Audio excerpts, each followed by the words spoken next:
Baada ya Elena kufika hospitali ili aibe mtoto, huku kwa Omega akawa anafuatilia mchakato wote wa kila anachokifanya Elena ili panapohitajika msaada aweze kumsaidia Elena. Sasa huku ndani kwa wazazi, mama anamwambia mume wake kuwa daktari ameshawaruhusu waondoke, lakini wanahitajika wafanye malipo kwanza ndipo waruhusiwe. Baba mtoto anaona hakuna shida katika hilo, akamwambia mkewe acha aende kwa wakala atoe pesa kisha aje alipe hayo malipo yanayohitajika. Basi baba akamwacha mtoto kwa mama yake kisha akatoka. Baba anatoka nje, anapishana na Elena bila hata kumuona. Elena akaamini msaada wa Omega ushaanza kufanya kazi kisawa sawa. Elena kuingia ndani akakuta mama amemshikilia mtoto wake. Sasa atawezaje kumchukua mtoto akiwa kwenye mikono ya mama yake? Hili likawa swali gumu sana kwa Elena. Kumbuka Omega yupo na Elena katika kila hatua. Omega akatuma kifurushi cha usingizi kwa mama wa mtoto. Mama akahisi ana usingizi mzito, akamlaza mtoto kwenye kitanda akajilaza bila ya kujua. Ndiyo anamkabidhi muuaji wa mtoto kiurahisi kabisa. Sasa Elena akiwa anatoka na mtoto, baba mtoto naye anakuja. Omega akaroga. Baba mtoto akapokea simu kutoka kwa namba ngeni, lakini kila akiongea na huyo aliyepiga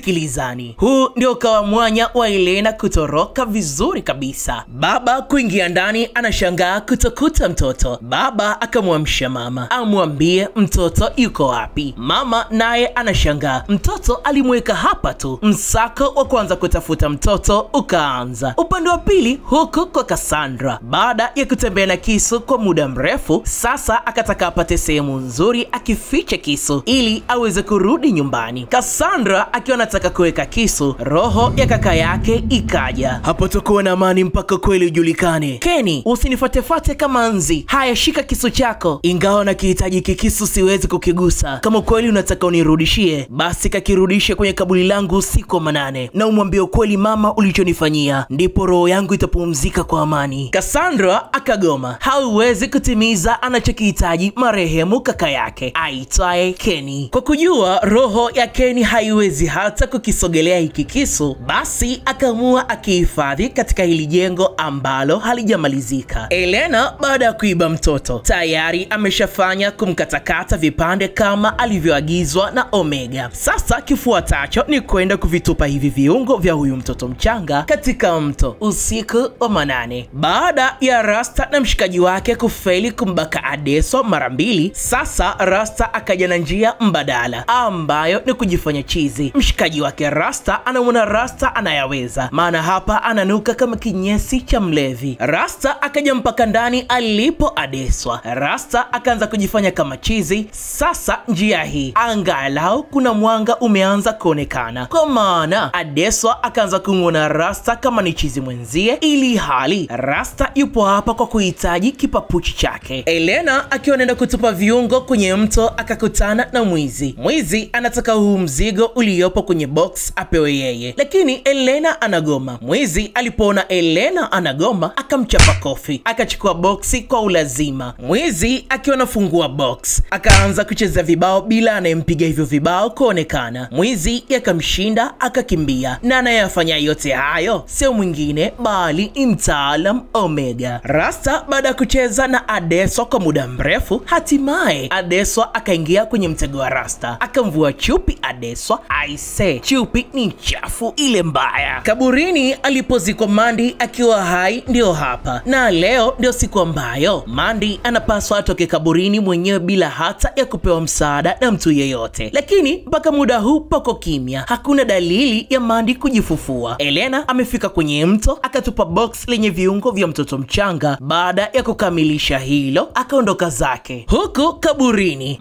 Mandy huyu hapa amejitoa kaburini peke yake, tayari ameshatimiza alichoambiwa na Omega. Sasa tumalizie kwa Adeswa. Rasta baada ya kufanikiwa kusuuza rungu, Adeswa akaanza kufurukuta kama anataka kutoa roho, wakati maelezo ya Omega angebidi awe mzima. Adeswa baada ya kufurukuta akapoteza fahamu. Rasta akafurahi, maana mganga alimwambia endapo akiona chizi kafa, ina maana ombi lake la kuwa tajiri limefanikiwa. Rasta akiona anataka kuhakikisha, ghafla Adeswa akaamka. Sasa akili za Adeswa zimerudi. Wewe ni nani na unafanya nini hapa? Hapana, haiwezekani. Ulitakiwa umekufa. Kufa? Rasta akachapwa kidude. Rasta akafa papo hapo. Adeswa akakimbia. Mshikaji wake Rasta akashanga kumuona chizi kapona tena, wakati angebidi awe marehemu muda huu. Akajua tayari kuna jambo limemtokea rafiki yake. Mwana kuja kumwangalia Rasta, akakuta Rasta ameshafariki. Baada ya mtihani wa kwanza kumalizika, ni mwanafunzi mmoja tu katika wale 6 ndiye aliyefeli, ambaye ni Bella. Sasa leo ndio siku ya kupewa zawadi zao. Kwanza kabisa Omega anasema Mungu wa kichawi amezipokea na anawapongeza sana hawa wanafunzi kwa sadaka walizozitoa. Omega anasema katika viboksi vilivyopo mbele yao, kila mmoja ana kidude kilichohifadhi nguvu zake na wote wanatofautiana. Hivyo basi kila mmoja atabidi asome kikaratasi kilichopo kwenye kiboksi chake kwa ukimya sana. Hiko kikaratasi kina siri ya namna ya kutumia nguvu zake na vitu gani ambavyo anabidi aepukane navyo, na hata baada ya kukisoma asije kumwambia mtu yeyote siri iliyopo kwenye hiko kikaratasi, kwa kuwa nguvu zina tabia ya kuisha. Basi kwa kutumia sehemu zao za siri ndipo wanapoweza kuchaji nguvu zao, na kwa kufanya kwao mapenzi mara kwa mara ndivyo chaji yako ndo inavyoweza kukaa kwa muda mrefu, na hata utajiri wataupata kupitia wanaume watakaokuwa nao wakifanya mapenzi kwa njia ya kuwatawala ama kwa control. Na kwa kuzingatia hakuna atakayeweza kumcontrol zaidi ya mwanaume mmoja kwa wakati mmoja. Ikitokea umemaliza kumchuna mwanaume mmoja, unataka uhamie kwa mwanaume mwingine, basi inabidi urudi kwa Omega utoe sadaka nyingine. Sasa ukijichanganya ukamroga mwanaume kapuku, ndio imeshakula kwako. Kazi ya Chuku kuwaleta wajumbe wa wachawi weupe waumini wa Raya kama alivyopewa maagizo na Omega, ndio kazi imeanza. Chuku akajifanya kama anaongea na Omega kwa njia ya simu. Anita na Tina walipomsikia Chuku analitaja sana jina la Omega, wakajua huyu jamaa ndiye anayeweza kuwapeleka kwa Omega. Anita na Tina wakamuuliza Chuku kama anaweza kuwasaidia kuwapeleka kwa Omega, kwa kuwa hii ndio dhamira ya Chuku. Basi Chuku akakubali kuwapeleka kwa Omega. Huku kwenye kilinge cha Omega akawataka wanafunzi wachukue vikaratasi vilivyopo kwenye vibox wasome kwa usiri sana. Akaanza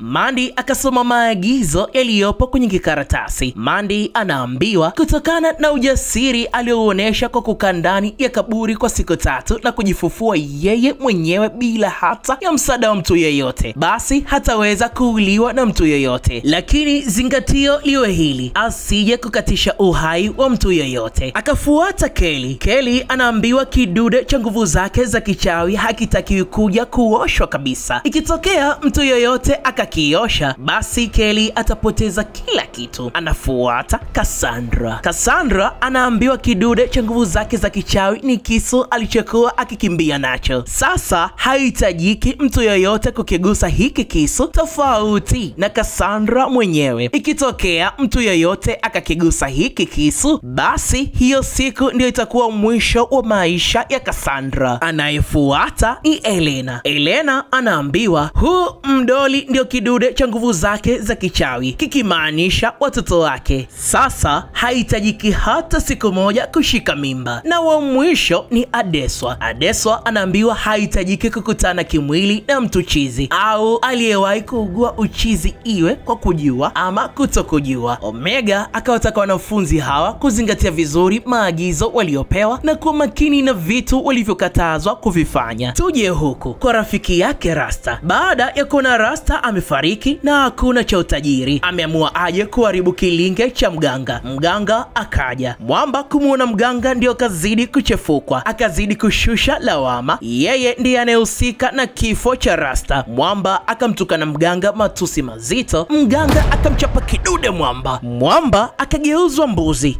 makubwa. Mganga akachapwa kidude, haijulikani kimetoka wapi. Mganga akapoteza uhai papo hapo. Wale wazazi walioibiwa mtoto na Elena leo kimewaka. Baba anamfukuza mama kwa kumpoteza mtoto kizembe. Mtoto waliyemtafuta kwa miaka 9. Tina na Anita wamefika kwenye kilinge cha Omega. Mpaka hapa Chuku ameshafaulu kwa agizo alilopewa. Tina na Anita wakiwa wanamsubiri Omega, huku kwa mwenzao wa kilinge cha wachawi weupe ambaye ni Natasha. Yupo na huyu zezeta lake aliloliroga kwa kutumia chupi yake. Huyu jamaa jina lake halisi anaitwa Abi. Natasha anataka gari la kifahari. Amechoka kuendesha magari ya kawaida. Mwamba kwa kuwa amewekwa mfukoni akamtoa hofu Natasha, akaahidi kumletea gari masaa machache kutoka sasa. Omega amekutana na Tina pamoja na Anita. Tina na Anita wanahisi Omega hawajui, lakini kumbe Omega anawajua kuanzia wao mpaka aliyowatuma na dhamira yao ya kuja hapa. Lakini Omega kazuga kama hajui kitu. Akawauliza wanataka nini? Anita anasema wanataka utajiri. Omega akawauliza mara mbili kama wapo tayari kwa masharti watakayopewa. Anita na Tina wakakiri wapo tayari. Kwa kuwa wametaka wenyewe, Omega akachapa kidude, kikaja kikaratasi chenye masharti. Tina akaanza kusoma masharti wanayopewa. Kikaratasi kinasema wanahitajika wamuue Raya. Tina akashtuka. Anita akamalizia kukisoma. Wamepewa siku 21 tu waifanye hii kazi, la sivyo maumivu makali yakiambatana na kumwagika damu yatafuata mpaka kupelekea kifo chao. Je, Anita na Tina wataweza kumuua Raya, mkuu wao aliyewatuma kumfuatilia Omega?